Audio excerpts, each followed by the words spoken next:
प्रधानमंत्री नरेंद्र मोदी ने माफी मांगने के साथ ही 3 कृषि कानूनों को वापस लेने का ऐलान कर दिया है। सियासी जानकारों के मुताबिक अब बीजेपी के लिए चुनावी दृष्टि से पंजाब से कहीं ज्यादा सिरदर्दी उत्तर प्रदेश की थी। यूपी चुनाव के ऐलान से पहले प्रधानमंत्री का यह फैसला चुनाव के दृष्टिगत एक बड़े चुनावी फैसले के तौर पर देखा जा रहा है। दरअसल बीजेपी को लगता है कि अब वो पश्चिमी उत्तर प्रदेश में किसानों और खासकर जाट समुदाय की नाराजगी को कम कर सकेगी, जिससे उनका चुनावी भाग्य पलटेगा। प्रधानमंत्री के कानून वापसी के फैसले के बाद से ही किसानों में खुशी की लहर है। पटाखे फूट रहे हैं और किसानों के बीच मिठाइयां भी बांटी जा रही है।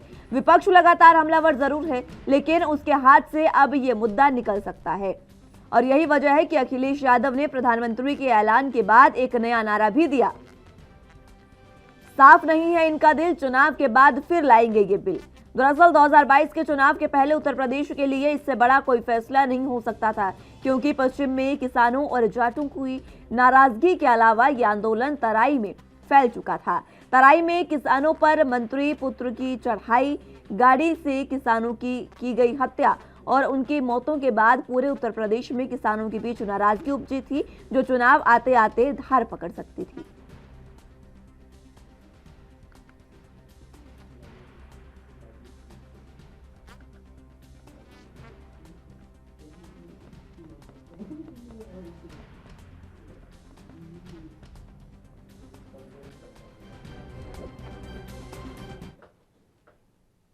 इसी खबर पर हमारे साथ चर्चा के लिए राजनीतिक एक्सपर्ट दिलीप यशवर्धन जी जुड़ चुके हैं। बहुत स्वागत है सर आपके एनबी न्यूज पर। दिलीप जी, जिस तरीके से लगातार हम देख रहे हैं कि कानून वापसी के बाद खुशी का माहौल तो किसानों में है, लेकिन बीजेपी ने जिस तरीके से चुनावी रणनीति के तहत ये फैसला लिया, अब चुनावी रणनीति उत्तर प्रदेश और पंजाब में किस तरीके से देखने को मिलेगी? नुकसान जी, मुझे तो ये समझ में नहीं आ रहा है कि किसान किस बात पर खुश हैं, क्योंकि कानून वापसी हुई है। कानून वापसी हो जाने से अगर किसानों की स्थिति में सुधार आता है तो किसान खुश हो जाए, लेकिन किसानों की स्थिति में तो कोई सुधार आया नहीं है। तो ये स्थिति है, जो मांगे उनकी थी वो मांगे तो वहीं के वहीं है, किसान भी है। और सरकार ने, भारतीय जनता पार्टी के मुखिया आदरणीय मोदी जी ने ये जो कदम उठाया है, ये पूर्णतः राजनीतिक कदम, ये सरकार का कदम नहीं हो सकता, एक राजनीतिक पार्टी का कदम है और राजनीतिक पार्टी का कदम राजनीति के मद्देनजर ही उठाया गया है। उत्तर प्रदेश में सबसे महत्वपूर्ण चुनाव है 2-3 महीने बाद, उसके बाद पंजाब में चुनाव है, कई स्टेट्स में चुनाव है और ये चुनाव आते आते सेंट्रल का चुनाव आ जाएगा। और भारतीय जनता पार्टी को शायद लगा है कि किसान आंदोलन की वजह से उनके वोट बैंक में कहीं कोई हेरा फेरी हो सकती है या हो रही है। इस मद्देनजर उन्होंने एक रणनीति के तहत बिल को वापस ले लिया, लेकिन इस बिल की वापसी को मैं कानून की नजर से, संविधान की नजर से और देश की नजर से कहीं से भी अच्छा नहीं मानता हूँ, क्योंकि ये गलत परिपाटी पड़ गई इस देश में। और इस बात का हवाला दे करके आगे बहुत सारे एजिटेशन इस चीज के लिए होंगे कि जैसे ही कोई कानून बनेगा वैसे ही लोग उसकी खिलाफत शुरू कर देंगे और सीधे उसकी वापसी की मांग करेंगे। अभी आप देखिएगा थोड़े दिन बाद सीए और एनआरसी का करना शुरू हो जाएगा, इसी बात को लेकर के कि सीए और एनआरसी भी वापस किया जाए। तो ये एक अच्छा संकेत इस देश के लिए नहीं है। बाकी राजनीतिक दृष्टिकोण मोदी जी का अपना हो सकता है, क्या सोच उन्होंने किया वो बेहतर जानते हैं, लेकिन मैं इसको देश की स्थिति या देश की नजर से इस कानून वापसी के डिसीजन को बहुत अच्छा नहीं मानता। जी, देश के लिए तो ये सही नहीं है, क्योंकि जिस तरीके से आपने तमाम चीजें समझाई है, लेकिन बात है कि उत्तर प्रदेश में जो विधानसभा चुनाव है, उस विधानसभा चुनाव में जो पश्चिमी यूपी है उसको साधने का प्रयास करने के लिए प्रधानमंत्री नरेंद्र मोदी ने ये फैसला लिया। क्या वाकई इस फैसले से उसको साध पाएंगे पश्चिमी यूपी को प्रधानमंत्री मोदी? देखिए, मोदी जी साध पाएंगे या नहीं साध पाएंगे सेकेंडरी क्वेश्चन है। प्राइमरी क्वेश्चन मैं ये करता हूँ कि क्या किसानों की स्थिति में बदलाव आ रहा है? क्या पश्चिमी उत्तर प्रदेश के किसान खाली फॉर्म बिल वापस हो जाने से खुशहाल हो जाएंगे? क्या उनका कर्जा खत्म हो जाएगा? क्या उनके परिवारों की जो भुखमरी है वो खत्म हो जाएगी? जो भी उनकी शिकायतें थी सरकार से, क्या वो खत्म हो जाएगी? क्या इन 4 महीनों में कोई ऐसा चमत्कार सरकार कर देगी कि 3-4 महीनों में वहाँ की स्थिति बदहाल से खुशहाली की तरफ हो जाएगी? नहीं, ऐसा कुछ होने वाला नहीं है। ये सिर्फ एक मति भ्रम जिसको कहा जाता है, हिप्नोटिज्म जिसको कहा जाता है, हिप्नोटिज्म करके उनको बरगलाने की कोशिश है। और अगर किसान समझदारी से काम लेगा तो इस किसान बिल की वापसी से उसको कोई फर्क नहीं पड़ता और मुझे नहीं लगता है कि वोट बैंक का इधर उधर कुछ भी होने वाला है। और फिर मैंने कहा कि राजनीति के मद्देनजर लिया गया ही ये डिसीजन है।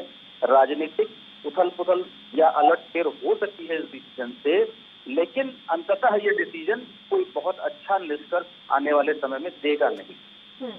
ठीक है, आपके नजरिए में दिलीप जी आगे किसानों का कदम क्या होना चाहिए, क्योंकि जिस तरीके से आपने ये सवाल उठाया कि जो किसान हैं उनकी स्थिति में तो सुधार अभी भी नहीं है, तो किसानों का आगे कदम क्या होना चाहिए? हालांकि एमएसपी का कानून बनाने को लेकर किसान अभी भी है धरनारत।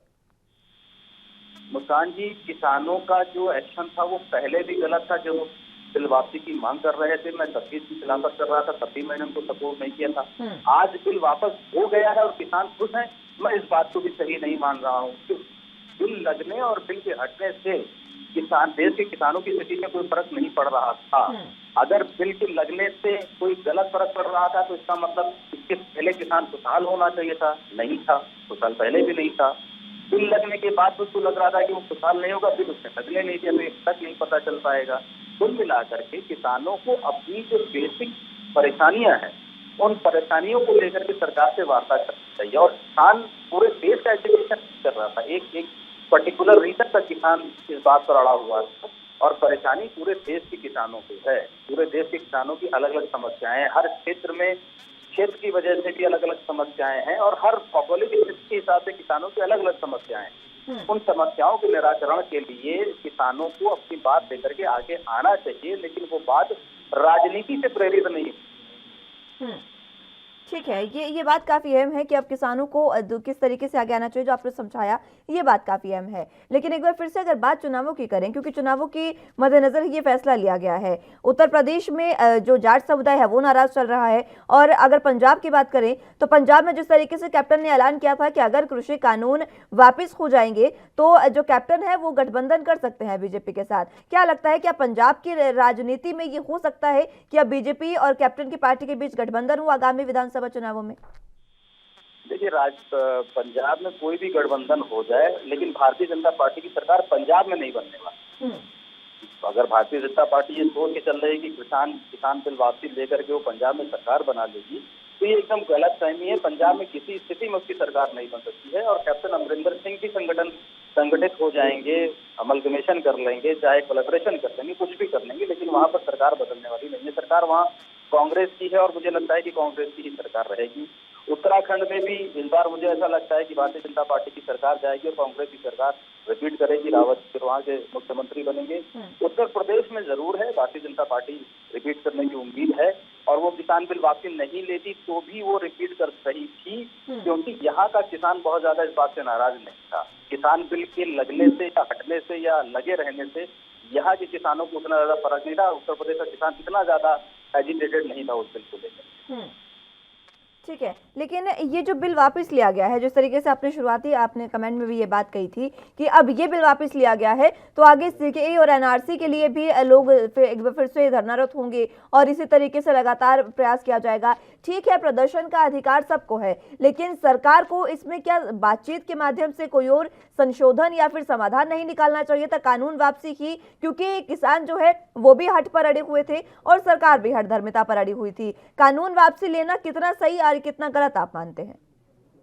मैं तो बिल्कुल सही नहीं मानता हूँ। मैंने तो आपसे ओपनिंग स्टेटमेंट में ही कहा था कि ये कानून का वापस होना एक राजनीतिक पार्टी का राजनीति के मद्देनजर अच्छा डिसीजन हो सकता है, लेकिन ये एक सरकार का अच्छा डिसीजन नहीं है। ये संवैधानिक रूप से, कानूनी रूप से, सामाजिक रूप से, किसी भी रूप से ये डिसीजन अच्छा नहीं है, सिवाय राजनीति के। राजनीतिक रूप से इसको हम अच्छा कह सकते हैं क्योंकि इन्होंने अपनी कुर्सी को बचाने के लिए, अपने वोटर्स को इकट्ठा करने के लिए, या वो लोग जो इनके थे इस वजह से नाराज हो गए थे उनको वापस लाने के लिए इन्होंने जो डिसीजन लिया वो हम उसको अच्छा मान सकते हैं। लेकिन फिर से मैं रिपीट करूंगा कि कानूनी रूप से, कॉन्स्टिट्यूशनली या लीगली इसको मैं कहीं से भी सही नहीं मानता हूँ।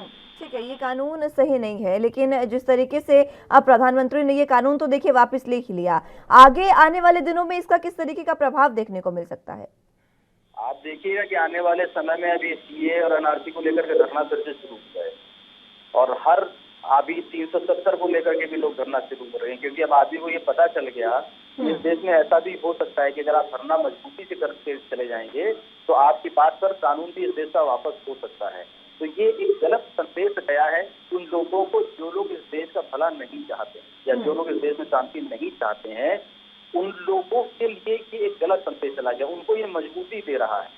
सीए और एनआरसी को लेकर के जिस प्रचंड रूप से धरना चल रहा था, कोविड की वजह से वो धरना खत्म हो पाया था, वरना वो धरना कितना लंबा चलता हम नहीं कह सकते हैं। और वो धरना अब आप देखिएगा दोबारा जब ये शुरू होगा, क्योंकि उनको बल मिलेगा इस बात में, और एक हमेशा एक नजीर बनती है कि सरकार ने एक बार किया है तो दोबारा क्यों नहीं कर सकते, क्योंकि अभी तक तो ये था ऐसा कभी नहीं हुआ है इस देश में, तो नहीं हो सकता है। अब एक बार हो जाने के बाद ये प्रेसिडेंस पड़ जाएगा कि साहब जब एक बार वापस हो सकता है तो दोबारा क्यों नहीं हो सकता। और सरकार ने खुद माना कि हम किसानों को समझा नहीं पाए, हम किसानों को कन्विंस नहीं कर पाए, तो सरकार ने मान लिया कि हमारे कमी थी। तो आप अपनी कमी को खुद मान रहे हैं, तो बाकी पार्टियां भी आपकी कमी को बार बार उजागर करती है और कहेंगे कि ये भी कानून वापस लो, वो भी कानून वापस लो। लेकिन दिलीप जी, इसमें विपक्ष की भूमिका को किस तरीके से देखिएगा, क्योंकि विपक्ष जो है वो अभी भी किसानों के साथ है, विपक्ष अपनी ही राजनीतिक रोटियां सेकने को तैयार है। लेकिन आपने जो ये काफी अहम बात बताई है कि आगे आने वाले दिनों में प्रभाव क्या पड़ेगा, उसको लेकर विपक्ष की भूमिका तो कहीं देखने को ही नहीं मिली। मुस्कान जी, मैं जब भी राजनीति का विश्लेषण करता हूँ हमेशा सामाजिक नजरिए से करता हूँ। मैं अपने आप को समाज का प्रवक्ता कहता हूँ कि मैं समाज का प्रवक्ता हूँ, मैं समाज की तरफ से बात करता हूँ।